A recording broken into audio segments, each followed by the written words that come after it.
Ilusi kemenangan. Otak manusia adalah mesin yang aneh. Ia bisa membedakan antara benar dan salah, tapi seringkali gagal membedakan antara peluang nyata dan harapan yang terasa nyata. Pernahkah kamu bertanya-tanya, mengapa seseorang terus menekan tombol spin, bahkan setelah kehilangan segalanya? Mengapa kita tahu peluang menang hampir nol, tapi tetap berharap? Dalam video ini, kita akan masuk ke jantung psikologi manusia, ke tempat di mana sains bertemu dengan harapan, dan menemukan alasan mengapa kita terobsesi dengan kemungkinan menang. Bagi sebagian orang, judi hanyalah hiburan. Tapi bagi ilmuwan, ini adalah jendela menuju cara kerja otak manusia yang terdalam, tentang bagaimana kita mengejar sensasi, risiko, dan kelegaan. Eksperimen demi eksperimen menunjukkan satu pola yang konsisten. Kita tidak ketagihan pada kemenangan, tapi pada perasaan hampir menang. Inilah yang disebut sebagai ilusi kemenangan, sebuah jebakan psikologis yang dirancang dengan sangat cermat oleh alam dan disempurnakan oleh industri hiburan modern. Setiap kali kita hampir menang, otak melepaskan dopamin, zat kimia kebahagiaan yang sama seperti ketika kita benar-benar menang. Artinya, dari perspektif otak, nyaris menang sama dengan menang kecil. Perbedaan itu hanya logis bagi pikiran sadar, bukan bagi sistem emosional kita. Ketika harapan dan logika berperang, harapan hampir selalu menang. Dan disitulah segalanya dimulai. Dorongan untuk mencoba sekali lagi. Sains menyebutnya sebagai reinforcement learning gone rogue. Sistem pembelajaran otak yang pada dasarnya salah sasaran, memperkuat perilaku tanpa hasil nyata.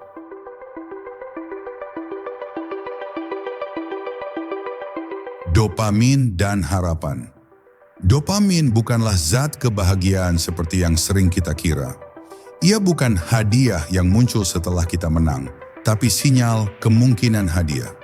Penelitian dari Wolfram Schultz di Cambridge menunjukkan bahwa neuron dopamin aktif sebelum hadiah muncul, bukan sesudahnya. Otak kita bereaksi pada antisipasi, bukan hasil.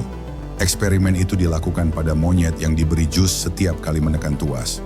Tapi saat peluang diberi variasi acak, dopamin melonjak justru ketika hasil belum pasti. Itulah mengapa perjudian terasa menarik, karena ia memicu sistem reward otak pada titik ketidakpastian. Ketidakpastian memberi ruang bagi harapan, dan harapan adalah bahan bakar utama dopamin. Dalam kondisi seperti itu, setiap putaran adalah stimulus yang memperkuat perilaku. Kita ingin terus menekan, karena setiap kali kita menunggu hasil, otak merasakan potensi kemenangan. Fenomena ini dikenal sebagai reward prediction error. Kesenjangan antara harapan dan hasil nyata yang memicu sistem pembelajaran otak. Jika hasilnya lebih baik dari perkiraan, dopamin melonjak. Tapi jika hasilnya sesuai atau lebih buruk, sistem itu menyesuaikan. Meski sering kali dengan cara yang memperkuat perilaku salah. Dengan kata lain, kita belajar berharap, bukan belajar berhenti. Dan semakin sering kita berharap tanpa hasil, semakin kuat pola itu tertanam di otak.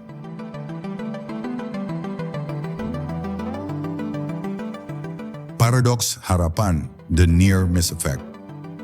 Manusia adalah satu-satunya makhluk di bumi yang bisa merasakan nyaris berhasil dan tetap menganggapnya sebagai sesuatu yang berharga. Fenomena ini disebut near miss effect. Dalam studi oleh psikolog Mark Griffiths 1991, ditemukan bahwa hampir menang memicu respons otak yang sama kuatnya dengan kemenangan nyata. Bayangkan kamu bermain mesin slot, dua simbol sejajar sempurna, simbol ketiga berputar lebih lama dari biasanya, lalu berhenti satu langkah dari jackpot. Pada momen itu, kamu tahu kamu kalah, tapi otakmu tidak. Secara neurologis, otakmu memberi sinyal bahwa kamu hampir berhasil, dan itu artinya, coba lagi, kamu sudah dekat.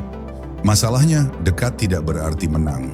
Tapi sistem dopamin tidak mengenal logika, ia hanya mengenali pola. Dan pola itu adalah usaha, harapan, hasil hampir berhasil. Ini adalah paradoks harapan. Ketika logika berhenti, emosi mengambil alih, sistem pengambilan keputusan. Otak memperlakukan hampir menang sebagai bukti bahwa keberhasilan itu dekat, padahal secara statistik peluang tidak berubah sama sekali. Inilah sebabnya kasino dan game modern memprogram timing visual dan audio sedemikian rupa agar nyaris menang terasa signifikan.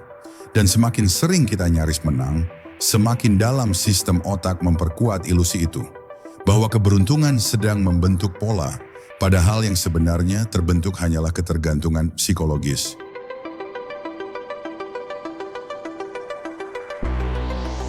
Teori pereda ketegangan, tension reduction theory.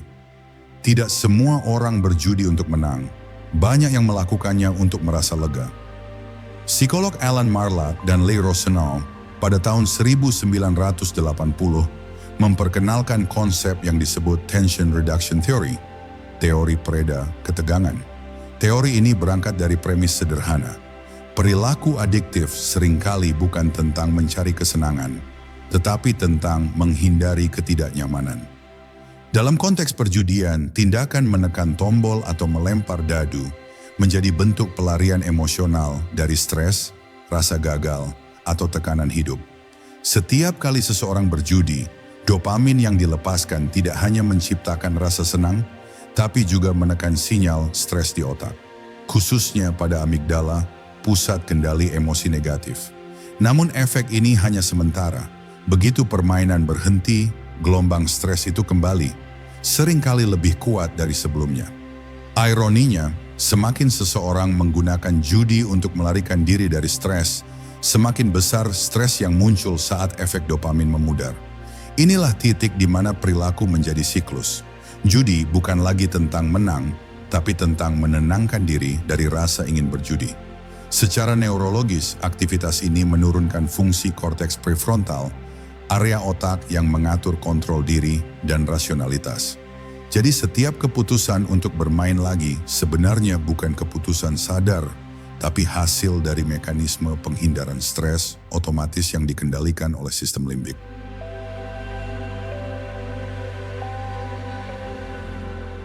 Loop ketergantungan, the addiction loop. Segalanya bermula dari satu hal sederhana, rasa lega. Tapi dari titik itu, otak mulai membangun pola. Setiap kali seseorang merasa stres dan kemudian berjudi, otak mencatat hubungan itu sebagai strategi efektif untuk mengurangi tekanan. Masalahnya sistem otak tidak menilai apakah strategi itu sehat atau tidak. Ia hanya menilai apakah hasilnya memberi kelegaan sementara. Inilah awal dari apa yang disebut para neuroscientist sebagai addiction loop. Lingkaran perilaku yang memperkuat dirinya sendiri. Seiring waktu, ambang toleransi meningkat.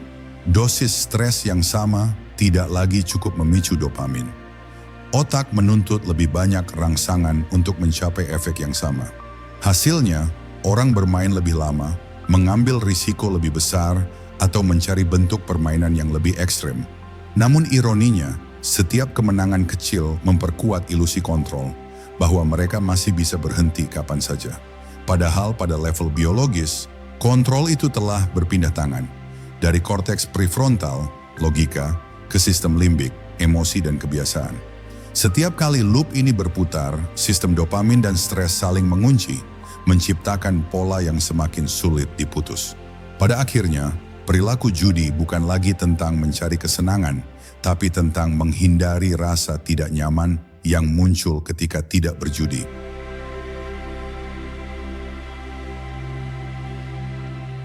Otak yang terperangkap, turn the trap to brain.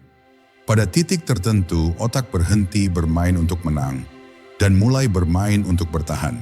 Setiap kali seseorang berjudi, otak mereka menjalankan skrip yang sama. Stres, harapan, dopamin, kelegaan sementara, stres lagi. Inilah perang internal yang tidak terlihat antara bagian otak yang tahu bahwa ini salah dan bagian lain yang percaya bahwa ini adalah satu-satunya jalan keluar. Pada tahap ini, sinyal dopamin tidak lagi mewakili kesenangan, tapi rasa lega dari penderitaan. Dan karena rasa lega itu begitu singkat, otak belajar untuk mencarinya lagi, seolah-olah itu kebutuhan dasar seperti makan atau tidur. Bagian otak yang seharusnya membantu kita membuat keputusan rasional, korteks prefrontal, perlahan kehilangan kekuasaannya. Dalam penelitian fMRI terhadap pecandu judi, Terlihat bahwa setiap kali mereka melihat simbol atau suara yang diasosiasikan dengan permainan, area reward di otak aktif lebih kuat daripada ketika mereka benar-benar menang. Artinya, otak tidak lagi membutuhkan kemenangan nyata. Ia hanya butuh rangsangan harapan. Harapan yang seharusnya menjadi energi untuk berkembang kini berubah menjadi jebakan biologis. Sebuah loop of desire tanpa akhir. Dan di dalamnya, manusia tidak lagi bermain melawan peluang, tapi melawan dirinya sendiri. Melawan otaknya yang menciptakan penjara berbentuk harapan.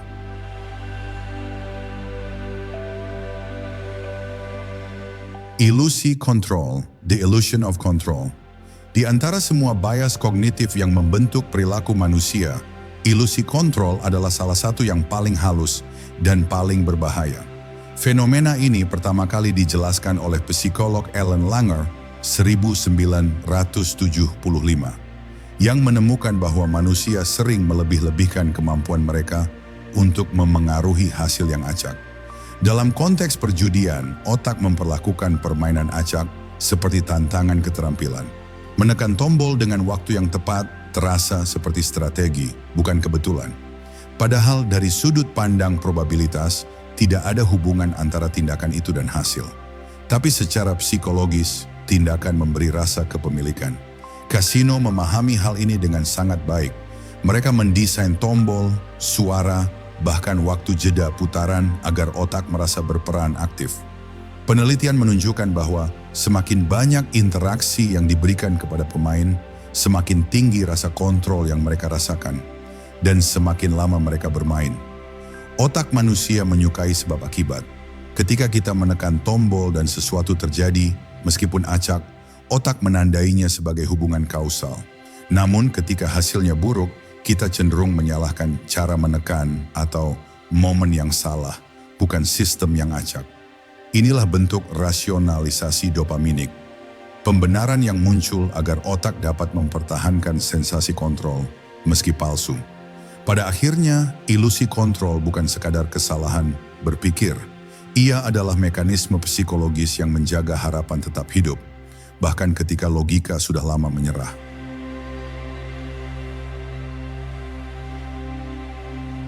Harapan yang menyala, the spark of hope. Harapan adalah bahan bakar tertua dalam sejarah manusia. Tanpanya, kita tidak akan pernah berani mempertaruhkan apapun, termasuk masa depan. Dari perspektif evolusi, harapan adalah mekanisme bertahan hidup. Ia membuat kita terus mencoba, bahkan ketika peluang tampak mustahil. Sistem dopamin yang sama yang membuat kita berjudi adalah sistem yang mendorong kita mengejar impian, menciptakan inovasi, dan bertahan dalam ketidakpastian. Namun perbedaan antara harapan dan ilusi adalah arahnya. Harapan menggerakkan kita ke depan, sedangkan ilusi menarik kita ke dalam lingkaran yang sama. Ketika harapan diarahkan pada sesuatu yang bisa dikendalikan, kerja keras, pembelajaran, kreativitas, dopamin menjadi bahan bakar pertumbuhan. Sebaliknya, ketika harapan terikat pada hal acak dan tak terkendali, dopamin menjadi jebakan. Ia menipu otak untuk mencari makna di tempat yang tidak ada. Para neuroscientist menyebutnya sebagai misdirected motivation. Motivasi yang salah arah. Tapi bagi otak, sensasinya tetap sama, gairah untuk mengejar kemungkinan. Harapan dalam bentuk ini bukanlah musuh. Ia hanyalah alat evolusi yang salah diarahkan oleh sistem modern yang memahami cara menyalakannya tanpa memberi jawaban. Di dunia yang semakin kompleks, otak kita masih membawa warisan purba itu. Insting untuk berharap, bahkan dalam permainan yang tak bisa dimenangkan. Dan mungkin disitulah sisi paling manusiawi dari semuanya. Bukan kemampuan untuk menang, tapi kemampuan untuk tetap berharap, bahkan ketika tahu kita bisa kalah.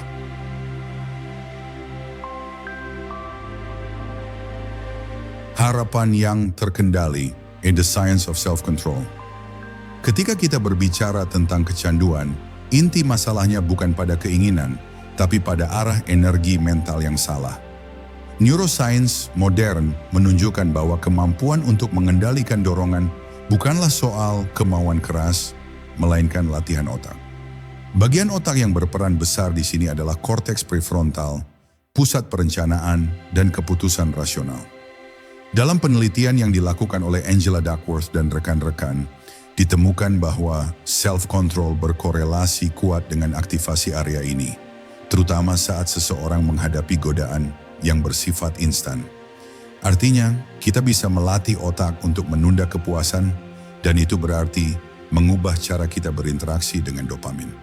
Salah satu strategi ilmiah yang terbukti efektif adalah reframing, atau mengubah makna stimulus. Alih-alih melihat judi sebagai sumber harapan, otak dilatih melihatnya sebagai pemicu stres. Dengan latihan kesadaran, mindful awareness, sistem dopamin bisa direkalibrasi. Kita belajar mengenali kapan sinyal harapan itu muncul dan menahannya tanpa menuruti dorongan.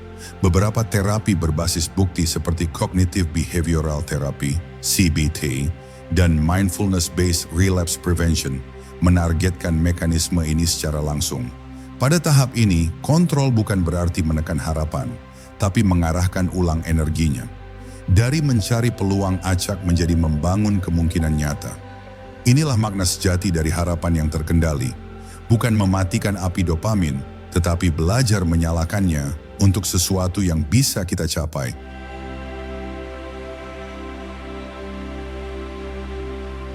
Ilmu harapan, The Science of Hope. Pada akhirnya, perjalanan ini bukan tentang judi, dopamin, atau statistik. Ini tentang manusia, tentang cara kita mencari makna dalam ketidakpastian. Kita diciptakan bukan untuk mengetahui masa depan, tapi untuk percaya bahwa masa depan bisa berubah. Itulah esensi harapan, bukan keyakinan buta bahwa kita akan menang, tapi keberanian untuk mencoba meski tahu bisa kalah. Sains menunjukkan bahwa harapan memiliki fungsi biologis. Ia menjaga sistem motivasi tetap hidup, memberi arah pada energi dopamin agar tidak padam.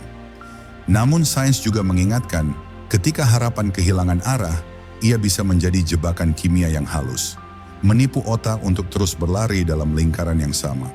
Itu sebabnya memahami ilmu di balik harapan penting, karena dengan memahaminya, kita bisa memutus ilusi tanpa mematikan nyala semangatnya. Harapan bukan musuh rasionalitas, ia adalah mitra. Rasionalitas memberi arah, harapan memberi tenaga. Tanpa keduanya kita kehilangan arah atau kehilangan semangat. Mungkin itu alasan mengapa kita tetap menekan tombol spin dalam hidup. Bukan karena bodoh, tapi karena di balik setiap peluang kecil ada kerinduan untuk merasa hidup. Dan pada akhirnya, kemenangan sejati bukanlah melawan peluang, tapi melawan ilusi yang membuat kita lupa bahwa kendali selalu ada di tangan kita.